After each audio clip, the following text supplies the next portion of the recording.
executives are quitting at Binance amid legal troubles over there at the world's biggest crypto exchange. Binance's general counsel, chief strategy officer, and SVP for compliance are departing. I'm also told by a source that the chief business officer is leaving as well. It's noteworthy, though, guys, that these were mostly high-level employees dealing with regulators as Binance fights lawsuits from the SEC and CFTC. तो पिछले 3 महीने के अंदर Binance से almost 13 top executives ने यहाँ पर resignation दिया है और ये जो रेजिग्नेशंस हैं they are not only limited to Binance US, in fact Binance से भी यहाँ पर टॉप एग्जीक्यूटिव्स ने रेजिग्नेशन दिए। अब ये रेजिग्नेशन का रीजन क्या है एंड क्या बाइनेंस एक टफ कंडीशन के अंदर है करंटली जहाँ पर we need to be careful, we will be talking about it in today's video. साथ में हम यहाँ पर बात करेंगे बिटकॉइन के बारे में जहां पर प्राइस करंटली काफी क्रूशियल लेवल पर ट्रेड कर रही है। हम इस पॉसिबिलिटी के बारे में बात करेंगे क्या बिटकॉइन की प्राइस और नीचे रिट्रेस करने से पहले $30,000 तक जा सकती है कि नहीं जा सकती है। अब यहाँ पर if we go back to Binance, हम बात करें इतने सारे टॉप एग्जीक्यूटिव्स यहाँ पर लीव क्यों कर रहे हैं। 3 महीने में 13 टॉप एग्जीक्यूटिव्स बाइनेंस यूएस से और बाइनेंस से, और अगर आप देखेंगे ये जो एग्जीक्यूटिव्स हैं सारे के सारे ये मेन लोग हैं जिन्होंने बाइनेंस को एस्टैब्लिश करके एक बड़ा एक्सचेंज बनाने में काफी हेल्प और काफी उनका कंट्रीब्यूशन यहाँ पर रहा है। और किसी भी फर्म के लिए जो इतना ज्यादा ग्रो कर रही है उसमें एकदम से इतने सारे रेजिग्नेशन डेफिनेटली एक बहुत बड़ा रेड अलार्म बनता है। अब अगर इन रेजिग्नेशंस के ऊपर हम सीजी जो फाउंडर है बाइनेंस की उनकी स्टेटमेंट देखें तो उनका ये बोलना है कि हमारे कुछ टीम मेंबर्स यहाँ पर बड़े रोल्स के अंदर ग्रो कर रहे हैं आउटसाइड बाइनेंस, कुछ यहाँ पर बहुत एक्साइटिंग वेंचर्स भी लॉन्च करने वाले हैं। इनफैक्ट मैंने यहाँ पर बहुत सारे टीम मेंबर्स का खुद इंट्रो और रेफरेंस दिया है। हम यहाँ पर सबको सपोर्ट करते हैं एंड हम एक कम्युनिटी का यहाँ पर पार्ट हैं and in the and ignore फट कीप बिल्डिंग। अब इन अ वे अगर हम देखेंगे तो डेफिनेटली किसी फर्म के अंदर काफी सारे नए लोग जो होते हैं वो ज्वाइन करते हैं एंड विद टाइम यहाँ पर लोग जो हैं वो रिजाइन भी करते हैं।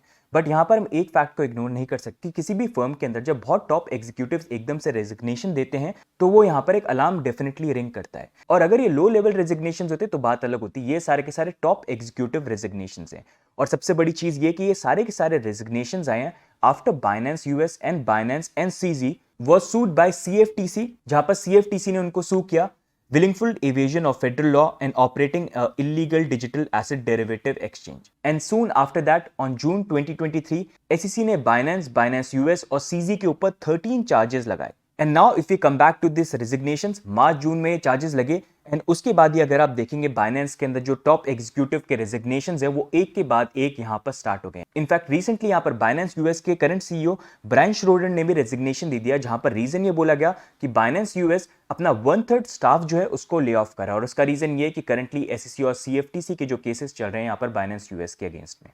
अब ब्रायन श्रोडर के इस रेजिग्नेशन के बाद भी सीजी ने यहाँ पर ट्वीट किया जहां पर उन्होंने बोला कि यहाँ पर ब्रायन श्रोडर एक डिजर्व ब्रेक ले रहे हैं, जहां पर उन्होंने बाइनेंस यूएस को 2 साल पहले ज्वाइन किया था और काफी ज्यादा ग्रो करने में हेल्प किया है। साथ में उन्होंने ये चीज भी बोली कि क्रिप्टो स्पेस अब बहुत बदल गया है compare to how it was 2 years ago, जहां पर एक रैपिडली इवॉल्विंग और एक इंक्रीजिंगली हॉस्टाइल रेगुलेटरी एनवायरनमेंट बन रहा है। इसी कारण से नॉर्मन रीड यहाँ पर नए CEO बनेंगे बाइनेंस यूएस के, जो फॉर्मर SEC मेंबर रह चुके हैं, रिपल के साथ भी उन्होंने वर्क किया हुआ और DCC एग्जीक्यूटिव भी रह चुके हैं।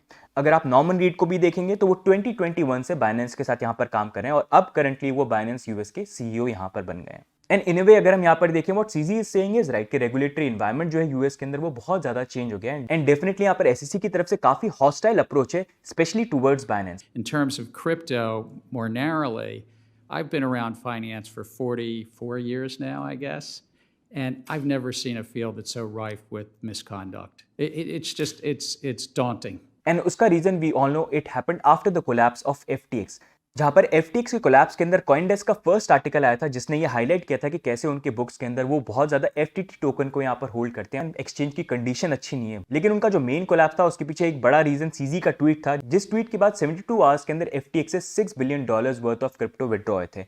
इनफैक्ट इतने ज्यादा विड्रॉल हुए थे कि FTX का बैलेंस ऑलमोस्ट 1 BTC तक आ गया था। एंड अगर आप देखेंगे SEC ने क्रिप्टो एक्सचेंजेस के अगेंस्ट में हॉस्टाइल एक्शन लेने FTX कोलैप्स के बाद ही यहाँ पर स्टार्ट करे थे, जहां पर इस मार्केट के अंदर सबसे बड़ी फिश इज बाइनेंस एंड उसके बाद यहाँ पर Coinbase. And in fact SEC is going really strong against Binance, क्योंकि अगर आप देखेंगे उन्होंने तो ये भी कोशिश करी थी कि बाइनेंस यूएस के सारे एसेट जो उनको फ्रीज कर दिया जाए एंड अगर उसके फेवर के अंदर कोर्ट डिसीजन दे देता तो बाइनेंस यूएस डेफिनेटली यहाँ पर शट डाउन हो जाता है। लेकिन कोर्ट ने उसके अगेंस्ट में यहाँ पर डिसीजन दिया कि SEC की जो भी कंसर्न्स है वो बाइनेंस यूएस से शेयर करे और वो उसको यहाँ पर इंप्लीमेंट करें। लेकिन उसी को लेके SEC की न्यू फाइलिंग के अकॉर्डिंग ये पता चला है कि SEC का यहाँ पर कंसर्न है कि बाइनेंस यहाँ पर प्रॉपर तरीके से SEC के साथ कोऑपरेट नहीं कर पाए। इनफैक्ट उन्होंने यहाँ पर ये भी बोला कि करंटली बाइनेंस यूएस के फंड्स बाइनेंस कस्टडी, जिसको अब रीनेम कर दिया गया सेफो के अंदर, उसके अंदर होल्ड करते हैं एंड सेफू को यहाँ पर इनडायरेक्टली होल्ड करता है बाइनेंस। तो वो एक कंसर्न उनका बन जाता है कि इससे ऑफशोर फंड्स जो हैं यूएस कस्टमर्स के वो मूव हो सकते हैं। साथ में एसईसी ने ये भी बोला कि Binance US holding company ban trading ने यहाँ पर सिर्फ 220 डॉक्यूमेंट सबमिट किए इन्वेस्टिगेशन के लिए,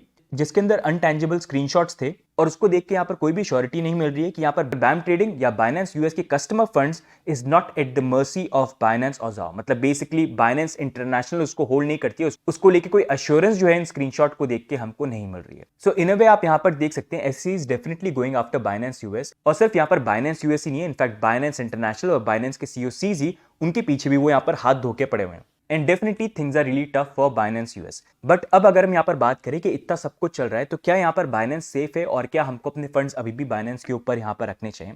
तो I tell you one thing, जब तक ये पूरा केस यहाँ पर सॉल्व नहीं होता है you need to be careful, because in the end I think यहाँ पर पॉसिबिलिटी ये हो सकती है कि इन द एंड यहाँ पर बाइनेंस यूएस सेटलमेंट करें एसईसी के साथ। जैसे अगर आप देखेंगे यहाँ पर प्रीवियसली बिट्रेक्स ने यहाँ पर सेटलमेंट किया था 24 मिलियन फाइन पे करके, क्राकन ने यहाँ पर सेटलमेंट किया था 30 मिलियन फाइन पे करके, और नेक्सो ने यहाँ पर सेटलमेंट किया था 45 मिलियन का फाइन पे करके। लेकिन यहाँ पर मेजरली बाइनेंस और कॉइनबेस जिनका भी ऑनगोइंग इन्वेस्टिगेशन चल रही है उस पे लेके अभी तक कोई सेटलमेंट आया नहीं है। एंड बिकॉज बिट्रेक्स, क्राकन, नेक्सो ये छोटे प्लेटफॉर्म है कंपेयर टू बाइनेंस, या फिर अगर आप कॉइनबेस को देखेंगे तो डेफिनेटली यहाँ पर जो सेटलमेंट भी होगा हो सकता है एसईसी यहाँ पर प्लान करने की वो $1 बिलियन के अंदर यहाँ पर हो।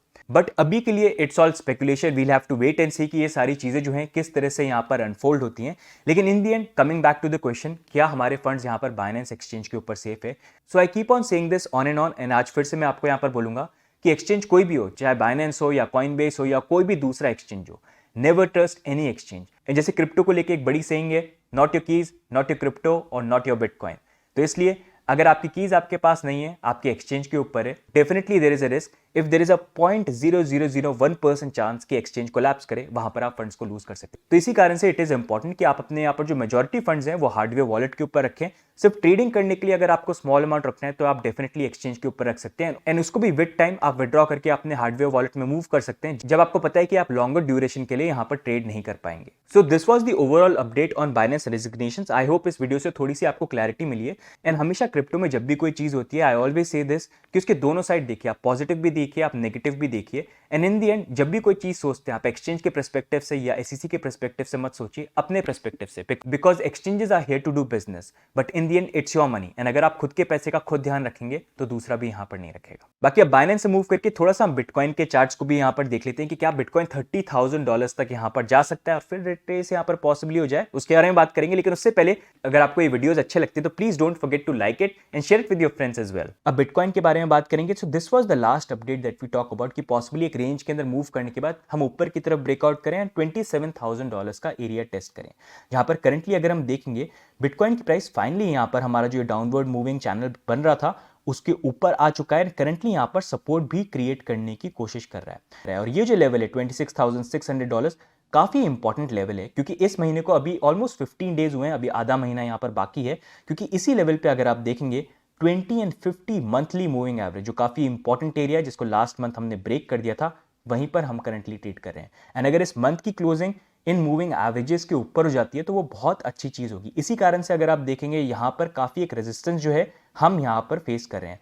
अब पॉसिबली प्राइस वाइज जो एक मूवमेंट आपको यहाँ पर देखना है कि बिटकॉइन प्राइस फिर से यहाँ पर 26,300 या 200 का जो लेवल है उसको ब्रेक करके नीचे की तरफ नहीं चली जाए। अगर हम यहाँ पर होल्ड करते हैं तो फिर पॉसिबली हमारा एक टेस्ट हो सकता है यहाँ पर $27,600-700 का एरिया, जहां पर फिर एक पॉसिबल रिजेक्शन के चांसेस हो सकते हैं। अगर इन अ वे प्राइस यहां पर और ऊपर ब्रेकआउट कर जाती है that is going to be positive, but then maximum जो हमारा रिजेक्शन का पॉइंट आ जाएगा वो यहां पर $30,000 का बन जाता है, जो एक काफी इंपॉर्टेंट और क्रूशियल जोन है जिसको ब्रेक करना भी यहां पर इतना आसान नहीं है। बट ओवरऑल यहाँ पर मेन चीज जो मैं देखना चाहता हूं वो ये है कि बिटकॉइन की प्राइस जो अभी जिस चैनल पे ऊपर की तरफ आई है, क्या यहाँ पर हम पुश करके $27,000 पे आते हैं कि नहीं आते हैं, एंड वहां पर आने के बाद क्या हमको रिजेक्शन देखने को मिलता है कि नहीं मिलता है। यहाँ पर आप ये चीज नोट करिए, अभी हम करंट जिस लेवल के अंदर हैं यहाँ पर आपको ये ध्यान रखना है कि प्राइस जो है वापस इस चैनल के अंदर ब्रेकडाउन करके नीचे की तरफ नहीं आ जाए। अगर वो हो जाए तो वो एक अलार्म यहाँ पर क्रिएट करेगा और फिर $27,000 जाने की पॉसिबिलिटी यहाँ पर कैंसिल आउट हो सकती है। एंड जब $27,000 पे हम जाते हैं तो वो एक एरिया होगा जहां पर आई वांट टू सी कि प्राइस का रिएक्शन क्या होता है। अगर हम उस लेवल को ब्रेक करते हैं, थोड़ा सा होल्ड करते हैं, तो फिर 30 की एक पॉसिबिलिटी हो जाएगी, जहां पर आई सी कि 30 पे जाने के बाद फिर एक रिजेक्शन आ सकता है और फिर से शायद लोअर लेवल को हम टेस्ट करें एंड बाय 2024 हमको फिर पॉजिटिव मार्केट मूवमेंट जो है बिटकॉइन की प्राइस के अंदर स्टार्ट होता हुआ हमको देखने को मिल सकता है। तो गाइज आज के वीडियो में ओवरऑल यही अपडेट हो गया। If you like this updates do subscribe. और आपको क्या लगता है यहाँ पर बाइनेंस को लेके, बिटकॉइन के प्राइस को लेके, क्योंकि करंटली एक चीज तो डेफिनेटली यहाँ पर है, bitcoin is not going anywhere. जिस तरह से अभी अडॉप्शन आ रहा है, मेन ट्रेडिशनल फर्म्स भी यहाँ पर बिटकॉइन की तरफ अपना अटेंशन मूव कर रही है, डेफिनेटली बुल रन वापस आएगा। लेकिन उससे पहले कुछ चीजें यहाँ पर ऐसी भी इवॉल्व हो रही हैं, जैसे अभी करंटली एक्सचेंजेस के साथ केस चल रहे हैं, रेगुलेशन जो यहाँ पर G20 के थ्रू आने वाले हैं और उसका इंप्लीमेंटेशन होगा, तो वहां पर थोड़ी सी ट्रबलसम राइड यहाँ पर रहेगी। और जब ये सारी चीजें एक तरह से सॉल्व हो जाती है, जैसे मैं बोल रहा हूँ कैपिटुलेशन का एक फेज आ सकता है, एंड जब वो आ जाएगा सारी चीजें हो जाएंगी 2024 के अंदर, फिर हमको स्लोली जो है मार्केट ऊपर मूव करता हुआ देखने को मिल सकता है, जहां पर पॉजिटिव चीज हो। क्योंकि मार्केट को अगर ऊपर जाना है, new money needs to come in, and वो न्यू मनी तब तक नहीं आएगा जब तक अभी जो ये ट्रेडिशनल फाइनेंस की फर्म्स अपने प्रोडक्ट्स बना रहे हैं उसको लॉन्च नहीं करते हैं। और ये जो अभी क्रिप्टो एक्सचेंजेस के साथ चीजें चल रही है, ये सॉल्व नहीं होती, और साथ में जो रेगुलेशन है, जो प्रॉब्लम्स हमको 2024 तक सॉल्व होती हुई एक्सपेक्टेड है कि देखने को मिल जाए। होप तो यही करते हैं। तो गाइस आज की वीडियो में इतना ही, बाकी हम मिलेंगे नेक्स्ट वीडियो के अंदर। तब तक के लिए take care and see you guys, bye bye.